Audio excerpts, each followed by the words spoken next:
নমস্কার বন্ধুরা, আজকের ভিডিও হলো ভাগ পদ্ধতিতে বর্গমূল। সেই প্রসেসটাকে খুব সুন্দরভাবে লিখে আমি দেখাবো। চলুন শুরু করা যাক।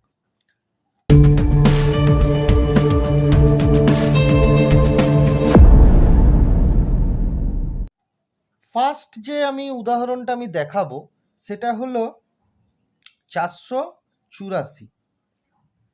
এই 484কে আমি যদি বর্গমূল করি তার জন্য ফার্স্টেই আমাকে কি করতে হবে, শেষ দিক থেকে দুটো দুটো মানে জোড়া জোড়া করে আমাকে নিয়ে নিতে হবে। যেমন এটা হচ্ছে 3 অঙ্কের সংখ্যা, তো 3 অঙ্কের সংখ্যা যখন, তো শেষ দিক থেকে আমি যদি দুটো জোড়া করে নিই, 84 যদি আলাদা করি তাহলে 4টা পড়ে থাকে। তাহলে প্রথমে আমি কি করব, ফার্স্ট নিয়মে আমি লিখে রাখছি যে প্রথমে আমি শেষ দিক থেকে জোড়া জোড়া করে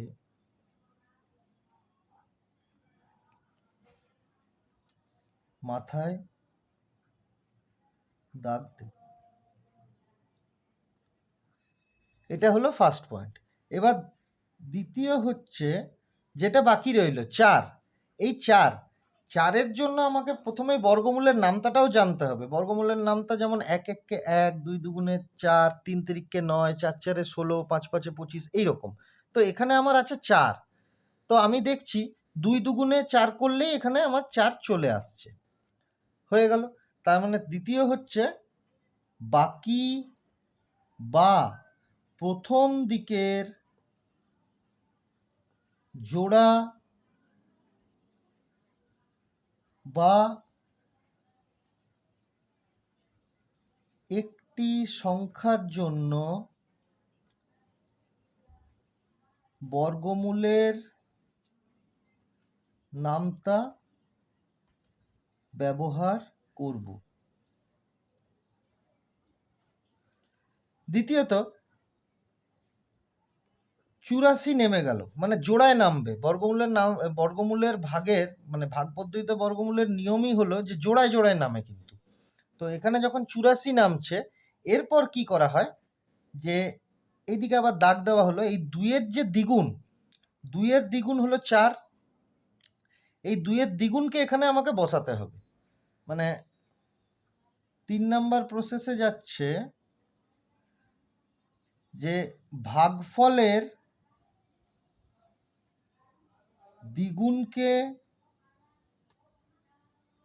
বসাবো।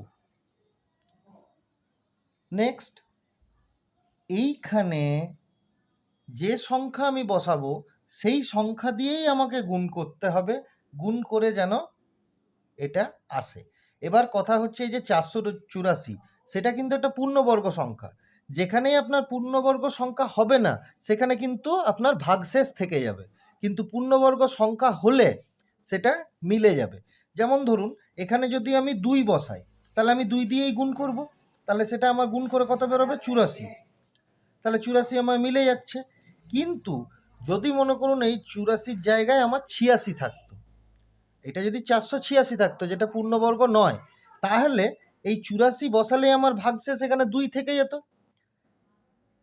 তো পরবর্তী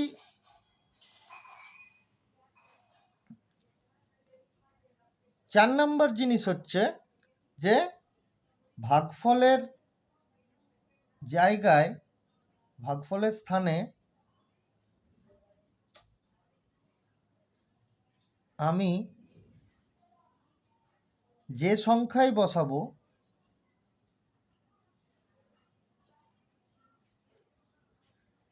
সেই সংখ্যা দিয়েই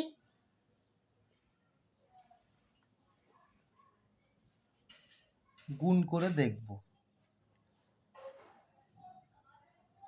তো এই যে 2 দিয়ে আমার ভাগটা এখানে মিলে গেল, তাহলে এখানেও আমি এই 2 বসিয়ে দেবো। তাহলে আমার 484-র বর্গমূল কত বেরোচ্ছে, 22। এবার পরবর্তীতে আমি কয়েকটা উদাহরণ দেখাবো। তো ফার্স্ট একবার 3 অঙ্কের সংখ্যা দেখালাম, তো এবার আমি একটা 4 অঙ্কের সংখ্যা দিয়ে করছি। সেম প্রসেসেই আমি করব। শেষ দিক থেকে ফার্স্ট আমি জোড়া জোড়ায় নেব, হলো। এবার এখানে আসছে 62। এই 62 মানে আমাকে বর্গমূলের নামটা পড়তে হবে। মানে ১ ১ কে ১, ২ দুগুণে ৪, ৩ তিরিকে ৯, ৪ ৪ ১৬, ৫ ৫ ২৫, ৬ ৬ ৩৬, ৭ ৭ ৪৯, ৮ ৮ ৬৪। তার মানে এটা ৬২ থেকে বড় হয়ে যাচ্ছে ৮। তাহলে আমি ৮ নিতে পারবো না। এবার আমি নেব ৭, ৭ ৭ ৪৯। এবার ৪৯ আমি বিয়োগ করব, এখানে আসবে আমার ১৩, আর এখানে আবার ঠিক সেম প্রসেসে ৪১ পুরোটা নেমে যাবে, জোড়ায় নেমে যাবে। ঠিক আবার এখানে আমি ৭-এর দ্বিগুণ মানে ১৪ বসাবো।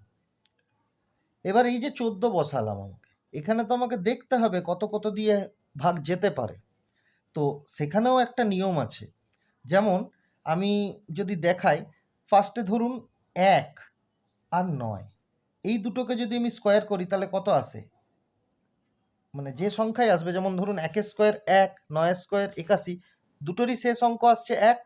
ঠিক সেরকমই ২ স্কোয়ার আর ৮ স্কোয়ার, এই দুটোকেই করলে আসে ৪, শেষ অঙ্ক দেখুন ২ এর স্কোয়ার হচ্ছে ৪, ৮ স্কোয়ার ৬৪। ঠিক সেরকমই ৩ আর ৭, এই দুটো স্কোয়ার করলেই তাদের স্কোয়ারে আসে ৯, ৪৯ শেষ অঙ্ক হচ্ছে ৯। ঠিক সেরকমই আবার দেখুন, যদি ৪ আর ৬ করা হয় তখনও আসে, সেটার লাস্টে আসে ৬। আবার যদি ৫ দিয়ে করা হয় তার শেষে আসে ৫। তাহলে আমার দেখুন এখানে ১ আর ৯, এই দুটোতেই আমার ১ আসছে। তাহলে আমি যদি এখানে ১ বসাই, তাহলে গুণফল কত আসবে, গুণফল মানে আমাকে ১ দিয়েই গুণ করতে হবে। মানে ১ যদি বসাই তাহলে ১ দিয়ে গুণ করব, তাহলে সেটা হয়ে যাবে আমার ১৪১।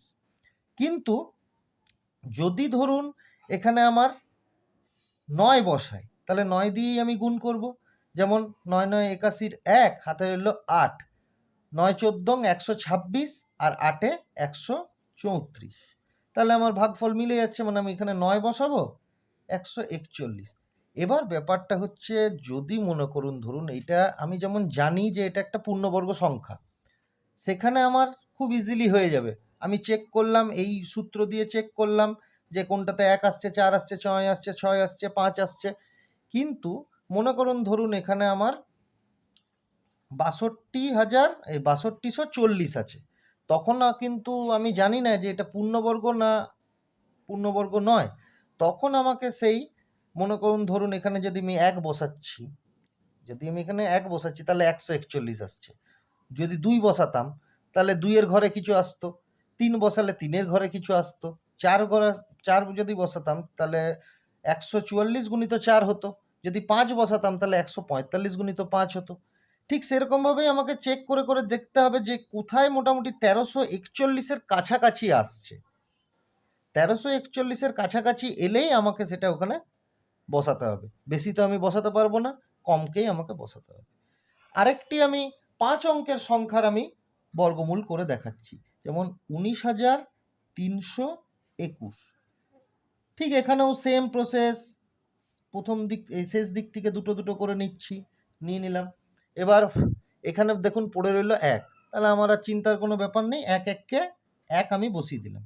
এবার আমার ৯৩ নেমে গেল।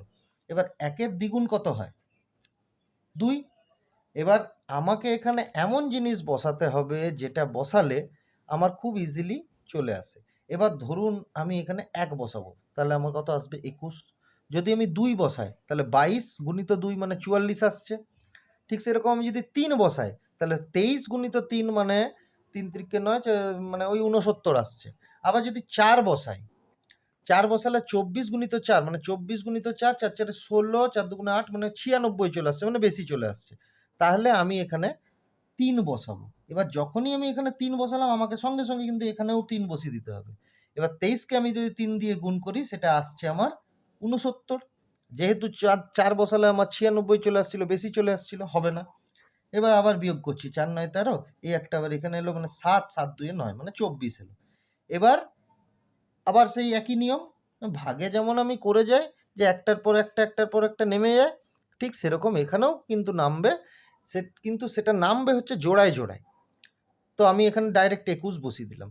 ঠিক আবার এখানে সেই সেম প্রসেস, ২৩-এর দ্বিগুণ মানে ২৬, ২৬ আমার বসে গেল। এবার ২৬ বসে গেল। এবার আমাকে চয়েস করতে হবে যে এখানে আমি কি বসাবো। আমি কিন্তু আগেই বলেছি যে এটা একটা পূর্ণবর্গ সংখ্যা। তো পূর্ণবর্গ সংখ্যা যদি না হয়, তো আমি যদি চেক করে করেই আমাকে দেখতে হয় যে মনে করুন এখানে আছে আমার 26, তো আমি যদি 1 বসাই তাহলে কত আসবে 261। এবার যদি আমি 2 বসাই তাহলে এখানে আসবে 400-র ঘরে কিছু আসবে। আবার যদি আমি এখানে 3 বসাই, 3 বসালে 3 দুগুণে 6, মানে 6-এর ঘরে বা 7-এর ঘরে এরকম কিছু আসবে, মানে 700 বলছি। আবার যদি 4 বসাই তখন একটা কিছু আসবে, মানে 264 গুণিত 4 করলে মোটামুটি 1000-এর ঘরে। ঠিক আছে? তো আমাকে এখানে এমন জিনিস দেখুন 2 আছে, এখানে 4 অঙ্ক আছে। আমি যেমন ভাগ পদ্ধতিতে বড় ভাগ করার নিয়মে আমি যেমন দেখিয়েছিলাম যে এখানে যেমন 26 আছে, এখানে যেটাই থাকুক 1 থেকে 9-এর মধ্যে যাই থাকবে, আমার যদি শেষ দুটো এই দিক থেকে শেষ দুটো সংখ্যা বাদ দিই আর এই দিক থেকে শেষ দুটো সংখ্যা বাদ দিই, তাহলে আমার এখানে আসতে হবে কত 24, আর এখানে আছে হচ্ছে আমার 2। তাহলে আমি 12 দুগুণে 24 হয়, তো আমি 12 দিয়ে আমি দেখব না, আমি প্রথমে দেখব মোটামুটি 10 দিয়ে, 10 বলছি সরি 8 দিয়ে, 8 দিয়ে আমি দেখি 8 দুগুণে 16 হয়, যদি আমি 8 এখানে বসাই মনে মনে, মানে 268 গুণিত 8, তা আমি রাফে যদি করেই দেখি 268 গুণিত 8, 8 8 64, 4 হাতে হলো 6, 48 6 54, 4 হাতে হলো 5, 16 5 21, মানে 2144 আসছে, কম, অনেকটা কম। এবার আমি ডাইরেক্ট 9 দিয়ে বসিয়ে দেখি, তাহলে আবার 9 দিয়ে গুণ, 9 9 81 1, 9 6 54 আর 8 62, হাতে হলো 6, 18 6 24, তার মানে এটা মিলে যাচ্ছে 2421